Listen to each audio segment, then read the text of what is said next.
Hello, welcome to the structure of atom. This is Sonu and now we are going to learn about structure of the atom. So have you heard about atoms in your previous classes? Any guesses? Okay. So atom is very minute things which is present everywhere. Everything is made up of atoms. Like human body is made up of cell.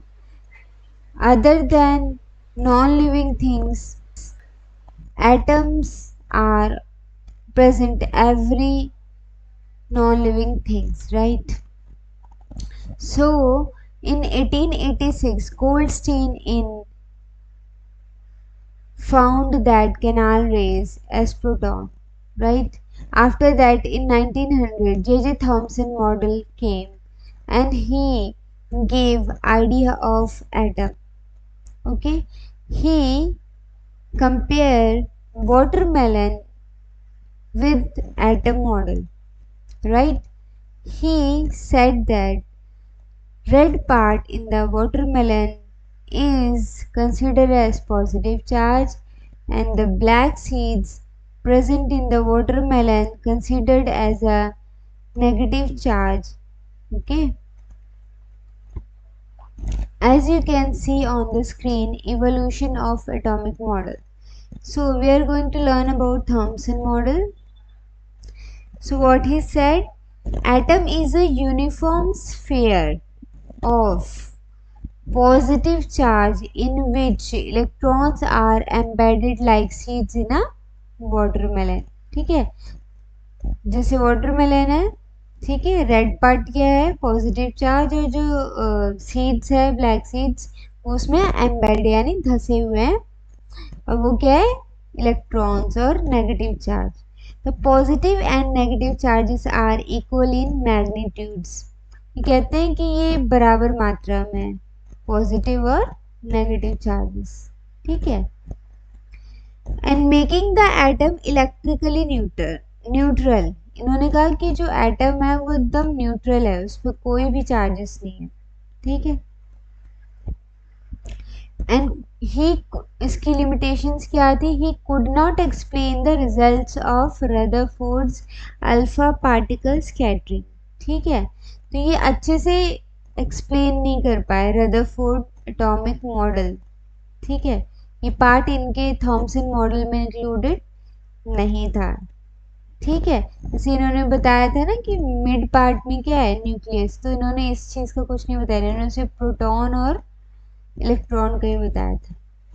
Okay, now come to Rutherford model of atomic model. Atom has a small, dense, positively charged nucleus at the center, where most of the mass is concentrated. Okay, तो इन्होंने बोला कि centre में क्या है positively charged nucleus. ठीक है, electrons revolve around the nucleus. इन्होंने कहा कि इलेक्ट्रॉन क्या कर रहा है न्यूक्लियस के अराउंड क्या कर रहा है रिवॉल्व कर रहा है in the circular path similar to planets around the sun. जैसे सन क्या होता है मिडल में होता है और उसके अराउंड क्या करते हैं सभी प्लैनेट्स क्या करते हैं मूव करते हैं. इस तरह इन्होंने बोला न्यूक्लियस बीच में है और उसके अराउंड क्या कर रहा है इलेक्ट्रॉन मूव कर रहा है. Could not explain why revolving electrons do not lose energy and spiral into the nucleus. ठीक है, अगर जैसे कोई चीज़ है और वो मूव कर रही तो मूव करने के बाद एक बार एक टाइम क्या आएगा कि जो वो एनर्जी है वो लूज कर देगा. एनर्जी लूज करने के बाद क्या होगा वो एटम के सेंटर में जाके गिर जाएगा. ठीक है, तो ये इस चीज़ को एक्सप्लेन नहीं कर पाए कि कैसे होगा, मतलब इलेक्ट्रॉन जो है एनर्जी लूज करता है नहीं करता है, ये रदरफोर्ड मॉडल में इसकी कोई एक्सप्लेनेशन नहीं थी. ठीक है, उसके बाद नेक्स्ट आता है बोर्स एटॉमिक मॉडल. ठीक है, तो थॉमसन मॉडल में सिर्फ बताया गया प्रोटॉन न्यूट्रॉन. रदरफोर्ड मॉडल में बताया गया, न्यूक्लियस के भी बारे में बताया गया, प्रोटॉन के बारे में भी बताया गया, इलेक्ट्रॉन के बारे में भी बताया गया, बट इलेक्ट्रॉन के एनर्जी लेवल के बारे में कुछ नहीं बताया गया। अब आते हैं Bohr's atomic model. Electrons revolve in fixed orbit और energy levels around the nucleus without radiating energy. Electrons revolve in fixed orbit और energy level around the nucleus without radiating energy. उसका एक फिक्स्ड ऑर्बिट है, ठीक है। जैसे कि हम आगे चल के वैलेंस इलेक्ट्रॉन के बारे में पढ़ेंगे, जैसे आप नेक्स्ट स्लाइड देख सकते हो।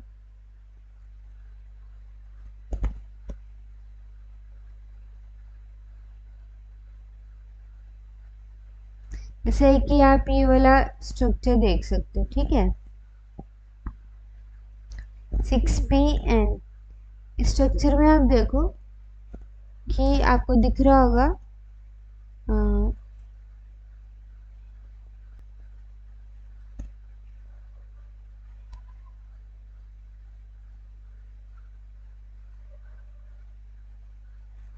इसमें आपको दिख रहा होगा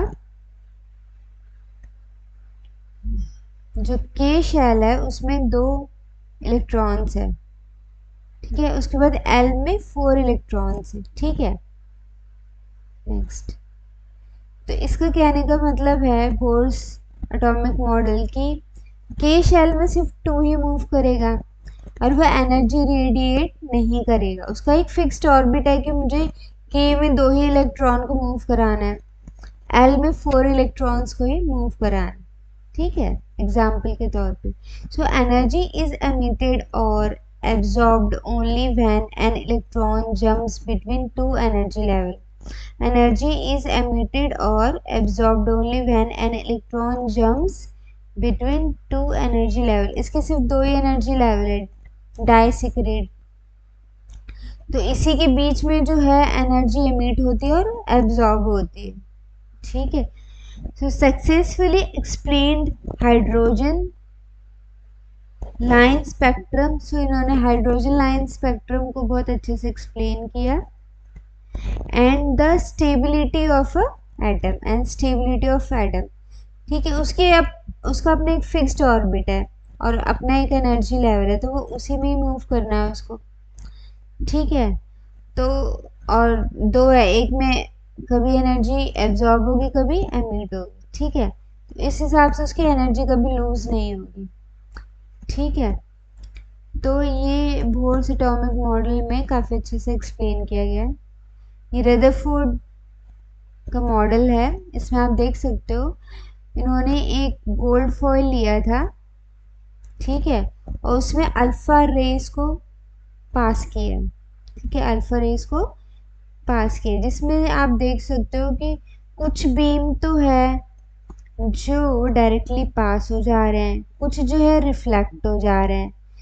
तो उन्होंने बोला कि जैसे जब सेंटर से जब पास कर रहे हैं, आप ये स्क्रीन पे देख सकते हो, जब सेंटर से पास कर रहे हैं, ठीक है, तो ये जो सेंटर से पास किया है ये रिफ्लेक्ट हो गई। मतलब इन्होंने कहा कुछ तो है सेंटर में, रदरफोर्ड ने, तभी इन्होंने पाया कि बीच में क्या है, अल्फा पार्टिकल क्या है, कुछ तो है, मतलब कुछ पॉजिटिव है इसके अंदर, मतलब क्या है, न्यूक्लियस है, ठीक है, ठीक है। तो ये था आपका Rutherford model. Next is neutron. Neutron के बारे में किसने बताया था, जे चैडविक। Neutron is neutral. इन्होंने बताया कि जो न्यूट्रॉन है वो क्या, न्यूट्रल, यानी उसमें कोई चार्ज नहीं है। Its mass is equal to proton. इसका मास किसके बराबर है, प्रोटॉन के, मतलब जितना न्यूट्रॉन होगा उतना ही प्रोटॉन होगा। Neutrons are present in the nucleus of all atoms, ठीक है। लगभग सभी में क्या होता है, न्यूट्रॉन्स होता है, हाइड्रोजन को छोड़ के, except hydrogen. Mass of atom is equal to proton plus neutron. Mass of atom क्या है, प्रोटॉन प्लस न्यूट्रॉन। मतलब किसी एटम का अगर मास निकालना है तो कैसे हो जाएगा, उसके प्रोटॉन और उसके न्यूट्रॉन को क्या कर देंगे हम, प्लस कर देंगे। Okay, so see this electron distribution in different orbits. ठीक है, तो इलेक्ट्रॉन का डिस्ट्रीब्यूशन कैसे होता है, ये बहुत इंपॉर्टेंट है, आता ही आता है। ठीक है, तो इसका फॉर्मूला है 2n²। ठीक है, n में हम 1 रख लेंगे। अगर k शेल है तो k शेल 1 नंबर पे आएगा, l सेकंड पे आएगा, फिर m थर्ड पे आएगा, तो k 1 है। ठीक है, इसको देखो फॉर्मूले से देखते हैं। सो k is equal to 1, so formula is 2n square is equal to 2 into में n की जगह क्या हो जाएगा, 1, 1 का स्क्वायर यानी टोटल 2, यानी k शेल में कितने आएंगे, 2। ठीक है,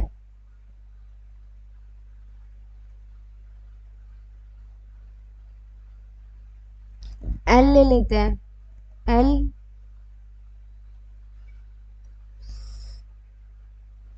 l okay, so l is equal to 2, so 2n square is equal to 2 into n की जगह क्या हो जाएगा, 2 की पावर 2, तो ये हो जाएगा 2 into 4 is equal to 8। Right, so k में आपके 2 इलेक्ट्रॉन्स आएंगे और l में 8 इलेक्ट्रॉन्स आएंगे। राइट, ये फिक्स्ड हो गया ना कि हाँ k में कितने आएंगे, 2 इलेक्ट्रॉन आएंगे और l में 8 इलेक्ट्रॉन आएंगे। मैक्सिमम 8 इलेक्ट्रॉन्स ही आ सकते हैं। ठीक है, जैसे क्लोरीन है, क्लोरीन का है 17, अब इसको डिवाइड करो, पहले कितने आएंगे, सिर्फ 2, बाद में 8 हट करके आ सकते हैं, so 2 8 कितने हो गए टोटल 10।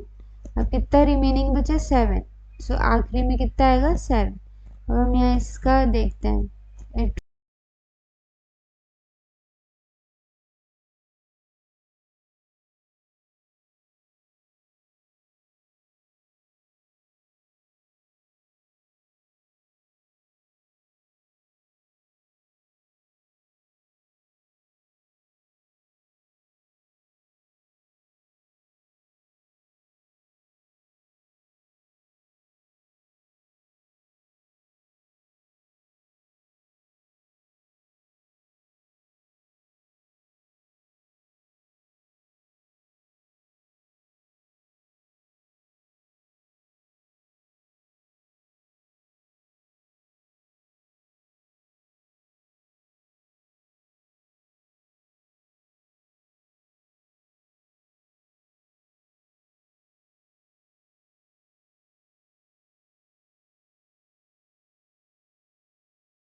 ओके, सो आपके के शेल में 2 इलेक्ट्रॉन, एल में 8, ओके, और एम में कितने आएंगे 7, 1 2 3 4 5 6 7, राइट।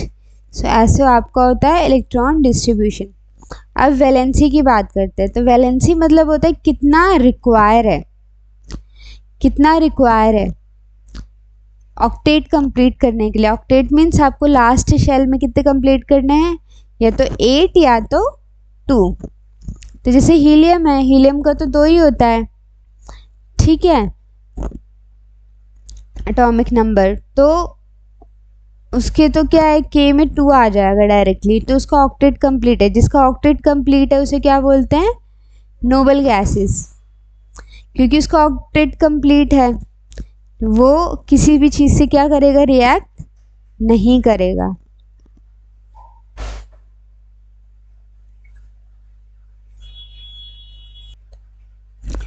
ओके, सो ऑक्टेट कंप्लीट हो गया। उसके बाद नेक्स्ट स्टेप है जिसका ऑक्टेट कंप्लीट नहीं, जैसे क्लोरीन 17, तो 287, लास्ट शेल में कमी कितने की है, 7, तो उसको एक लेना पड़ेगा, ठीक है। जब आप इलेक्ट्रॉन को लेंगे, ठीक है, यानी गेन करेंगे तो आएगा माइनस, जब आप लूज करेंगे यानी इलेक्ट्रॉन्स को किसी को देंगे, ठीक है, तो वहाँ आएगा प्लस चार्ज, ठीक है। तो आपने एक इलेक्ट्रॉन लिया तो क्लोरीन पे कर्जा हो गया, तो वहाँ पे क्या आ जाएगा, नेगेटिव चार्ज आ जाएगा, ठीक है। और जैसे अगर हम बात करें सोडियम, तो सोडियम का कितना होता है 11, सोडियम का क्या हो जाएगा, सोडियम का हो जाएगा 11 यानी 281, ठीक है। तो 281 है तो कितना हो जाएगा, 1 इसके पास एक्स्ट्रा है तो ये दे सकता है, तो ये क्या करता है, क्लोरीन को एक चाहिए और सोडियम को के पास एक एक्स्ट्रा है, तो ये लोग आपस में एक्सचेंज कर लेते हैं, ठीक है। तो इसलिए सोडियम एक दे रहा है इसलिए इस पर प्लस आ गया, क्लोरीन जो है एक इलेक्ट्रॉन को गेन कर रहा है इसलिए इस पर क्या आ गया, माइनस चार्ज आ गया। तो सोडियम की जो वैलेंसी है वो कितनी हो गई, +1, और क्लोरीन की वैलेंसी कितनी हो गई, -1, और हीलियम पे वैलेंसी कितनी है, क्योंकि इसका ऑक्टेट कंप्लीट है तो कितनी वैलेंसी हो जाएगी, 0, ठीक है। कॉन्सेप्ट क्लियर है, okay. So now you can see on the screen, so here is a quiz for you, ठीक है। इसको फटाफट करना है ताकि आपको कॉन्सेप्ट चेक कर सकें कि आपको कितना समझ आया है। What is the valency of oxygen, ठीक है। तो ऑक्सीजन की वैलेंसी बताओ, A1, B2, C3 और D4। उसके बाद आपको right the distribution of electrons in carbon, carbon का आपको इलेक्ट्रॉनिक डिस्ट्रीब्यूशन बताया जैसे मैंने बताया उसकी बेसिस पे, ठीक है। आप टाइम लो और अपना टेस्ट दो, ठीक है। आप भी देख सकते हो जैसे एलिमेंट्स है तो इन एलिमेंट्स का इलेक्ट्रॉनिक कॉन्फ़िगरेशन आप चेक करो, ठीक है। जैसे हाइड्रोजन का 1 है, वैलेंसी 1 है, इलेक्ट्रॉनिक कॉन्फ़िगरेशन भी 1 है। हीलियम का क्या है, वैलेंसी 0 है क्योंकि ऑक्टेट कंप्लीट है, तो इलेक्ट्रॉनिक कॉन्फ़िगरेशन कितना होगा, 2। लिथियम का कितना है, 3 होता है, ठीक है। तो 2 और 1 हो जाएगा, फिर इसको अगेन क्या करना पड़ेगा, ठीक है। तो वो 1 क्या कर देगा, लूज कर देगा लिथियम, ठीक है। तो इसका जो वैलेंसी हो जाएगा वो कितना हो जाएगा, 1 हो जाएगा। जैसे कार्बन का, तो कार्बन का कितना होता है, 6 होता है, तो कितना हो जाएगा, 2 4, ठीक है। तो इसको कितना है, या तो ये 4 एक्सेप्ट कर ले या 4 डोनेट कर ले, ठीक है। तो कार्बन इसलिए जो है काफ़ी सारे चेन्स भी बनाता है, इसकी अलग प्रॉपर्टीज़ है कार्बन की। तो ये 4 ले भी सकता है, ये 4 दे भी सकता है, इसलिए इसकी काफ़ी बड़ी बड़ी चेन्स बनती है कार्बन की, ठीक है। तो आपको आई होप ये चार्ट काफ़ी अच्छे से समझ आ जाएगा अगर आपको कॉन्सेप्ट क्लियर है तो। Next is atomic number and atomic mass. Atomic number it is number of protons of an atoms. ठीक है, जो नंबर ऑफ प्रोटॉन्स है वही क्या है, हमारा एटॉमिक नंबर है। ठीक है, mass number, it is the sum of the proton plus neutron. तो मास नंबर क्या है, प्रोटॉन्स प्लस न्यूट्रॉन। ठीक है, और एटॉमिक नंबर क्या होता है, जितना भी नंबर ऑफ प्रोटॉन है वो क्या हो जाएगा, एटॉमिक नंबर, और मास नंबर क्या हो जाएगा, प्रोटॉन प्लस न्यूट्रॉन। ठीक है।